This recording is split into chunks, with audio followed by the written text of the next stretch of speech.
Colloquium. Digitalisasi dalam dunia kewartawanan telah banyak mengevoluskan media baik dari sudut perniagaan, penyampaian berita dan kemahiran seseorang wartawan itu sendiri.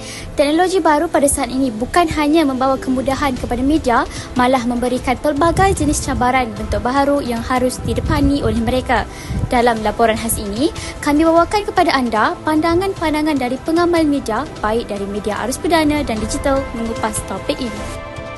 Dalam laporan khas ini, kita akan mendapatkan penjelasan daripada 3 syarikat media yang utama di dalam negara iaitu Berita Harian, Malaysia Kini dan Malaysia KZ untuk mengupas cabaran-cabaran yang mereka hadapi hasil daripada revolusi digital ini. Cuma dari segi cabaran dia macam ni. Mana-mana media pun, baik bukan digital, peralihan dari bukan digital kepada digital adalah kepatasan. You pantas sebarkan maklumat, you pantas follow up dan you pantas menoktahkan punca story itu. Itulah kita kata itulah cabaran dia. Siapa yang cepat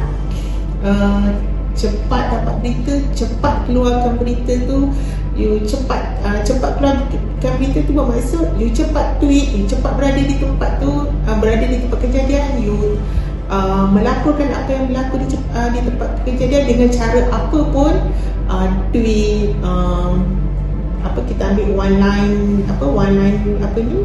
satu line perkataan bagi tahu, itulah dia cabaran dia.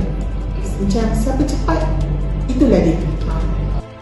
Apabila ditanya mengenai adakah elemen kepatasan ini sedikit sebanyak akan membuatkan risiko untuk seorang wartawan itu melakukan kesilapan, ini respon beliau. Protokol dari pemberitaan, tapi protokol dalam memastikan maklumat itu betul dan tepat, tak boleh langgar lah. Sebab bila dilanggar, orang tak percaya kat you lagi dah. Dia cepat, pantas, tanpa menjejaskan sifat berita tu. Membicarakan soal digitalisasi kewartawanan, Malaysia Kini yang diasaskan sejak 1999 merupakan antara pelopor utama media yang menggunakan platform atas talian untuk menyampaikan berita di platform digital.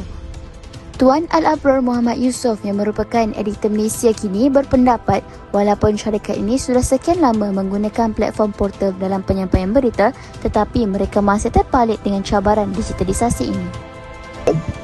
Pada peringkat awal, rasanya dia tak ada masalah. Sebab Malaysia Kini bermula dan berjalan dengan cara dia yang tersendiri. Macam awak cakap tadi, dia menawarkan maklumat yang alternatif.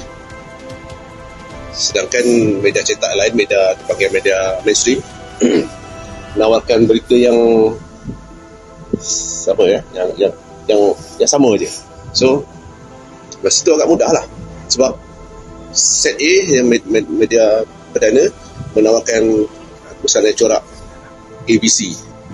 Malaysia Kini kalau nak buat DEF ke FGK ke apa semua tak ada masalah. Tapi bila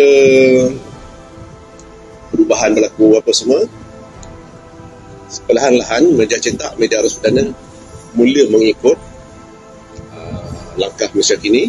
Menurut Abrar, dalam menepani cabaran digitalisasi di mana tugas melapor berita bebas dilakukan oleh sesiapa sahaja, wartawan harus mempunyai daya intelektual dan identiti tersendiri. Isu ni sekarang ialah nak melahirkan wartawan yang ada intelek tu tak mudah. Dia macam mana? Saya boleh gambarkan sebagai satu proses perebutan yang berpanjangan. Kalau kita nak cerita pasal wartawan zaman sebelum merdeka semua kan, wartawan yang tu ada menulis sebab dia kesedaran dia, rasa sayang dia, cinta daripada negara, bangsa semua. So bentuk dia, acuan dia dah begitu kan. Tapi bila lama-kelamaan, bila dah hidup makin mudah, gaji makin besar, kerja makin senang, so nilai-nilai teras yang ada, yang sepatutnya ada tu hilang perlahan-lahan. Encik Ismail Mat yang merupakan editor berita harian pula mengakui cabaran paling utama dalam digitalisasi adalah dari aspek pencernaan keuntungan bagi syarikat media.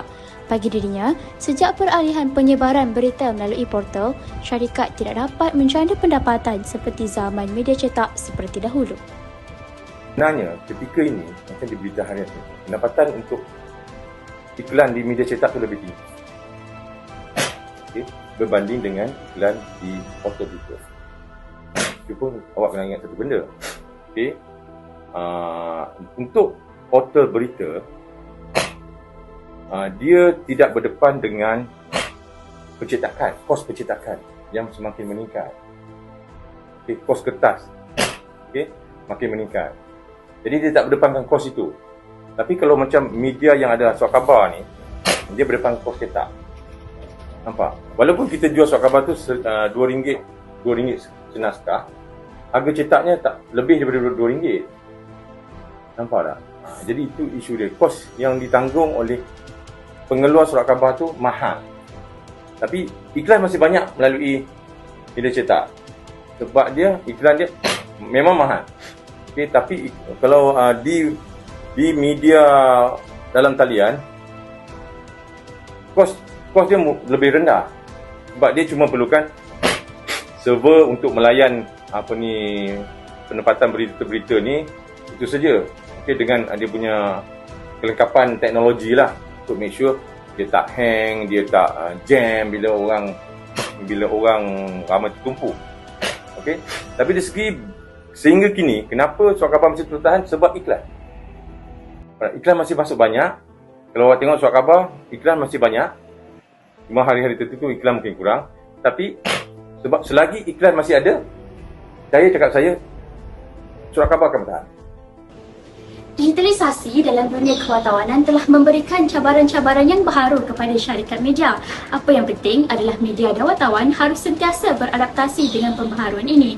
Namun harus diingatkan, wartawan tidak boleh alpa dengan nilai etika yang telah digariskan. Etika itulah yang membezakan di antara wartawan sebenar dan wartawan celup.